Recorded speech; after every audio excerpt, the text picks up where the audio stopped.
Alyssia and welcome to the channel if you're new. Today we're making one of my favorite things, poke. It's actually pronounced poke, I believe, but no one really knows how to say it right. It pretty much is a lovely bowl, almost like a salad, made up of raw fish. It often has a base, but not always, and toppings. There's no real right or wrong, so we're gonna have fun with it, and today I'm showing you 3 different delicious variations. We're starting with a poke bowl that includes some of my personal favorite ingredients, the Rainbow Ahi Tuna Bowl. The beauty of these bowls, it's mostly assembling, not much cooking because generally the fish is raw and sushi grade. I chose tuna for this one. The key is getting really fresh fish. Sushi grade can be a bit more expensive, but it is worth it, and it will still be cheaper to do it yourself than to get out at a restaurant. Let's make the sauce before putting it together. I'm combining soy sauce, sesame oil, lime juice, garlic paste, and ginger paste. Minced garlic or ginger work fine, but the paste integrates really easily. So easy and flavorful. I start with the base of brown rice, and then I layer on my sushi grade ahi tuna, fresh mango, thinly sliced radish, edamame, thinly sliced red onion, and grated carrots. I can then drizzle on my sauce and top it off with avocado slices and sesame seeds. I like using both traditional and black sesame seeds. They're so pretty. I love all of the fresh colors, textures, and flavors in this bowl. You can't go wrong with these, so feel free to use your favorite toppings. One thing's for sure, when my food looks pretty, I am way more excited to eat it, especially when it's healthy. Next up, the spicy salmon bowl.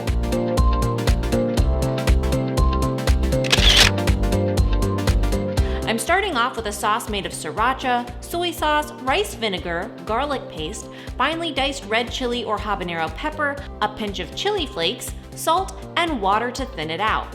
Whisk that together and we're gonna toss our sushi grade salmon in it. Such a great source of omega-3 fatty acids and protein, and so delicious. We can let that sit in the fridge to marinate or make your bowl immediately.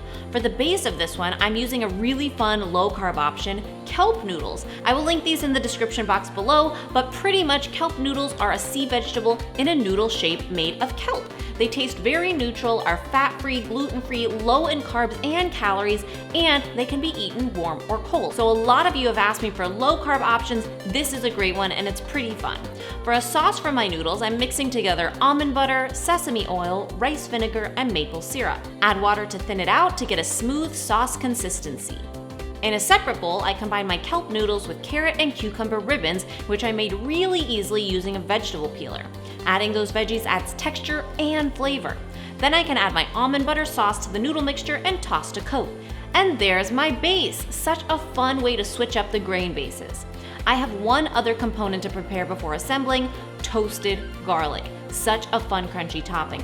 I add enough olive oil to a pan to cover the bottom. I then add chopped garlic and cook over medium-low heat, stirring often. If the heat is too high, it'll burn, so keep it medium-low and keep stirring. Now yes, I am frying up garlic in oil, but remember, you're gonna drain most of that oil, and I personally think that this element makes the dish that much more enjoyable for me, so to me, it's worth it. If it's not worth it to you, and you don't want anything fried on your food at all, you can of course omit. Cook until it's golden brown and then scoop it out and drain on paper towels. I could eat this stuff as is. Let's assemble. I'm starting with my kelp noodle base and then I layer on my spicy salmon. For toppings, I chose pineapple, avocado, green onion, and of course that delicious toasted garlic. Remember, you can get creative and make this your own. Add whatever you like. The toasted garlic makes this bowl for me, but it could really be on any bowl. If you're enjoying these recipes and tips, please subscribe and hit the bell so you're notified each week of new episodes. For our last bowl, I wanted to offer a vegetarian option. Now traditionally, poke is made with raw fish, but we don't follow rules here and there's no right or wrong, so I am making a vegetarian tofu poke bowl. For the sauce, I mix together soy sauce, chili garlic sauce, garlic paste, and chopped cilantro. I add some cubed tofu to the sauce, and I can let that marinate for about 30 minutes or longer to let the flavors really absorb. I'm also making some shiitake chili mushrooms as a topping.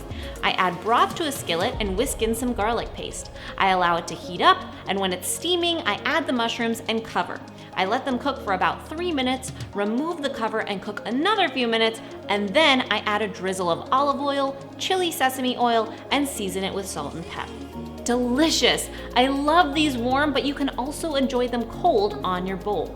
For this recipe, I'm using quinoa as a base. Definitely not traditional, but we already broke the rules, so why not?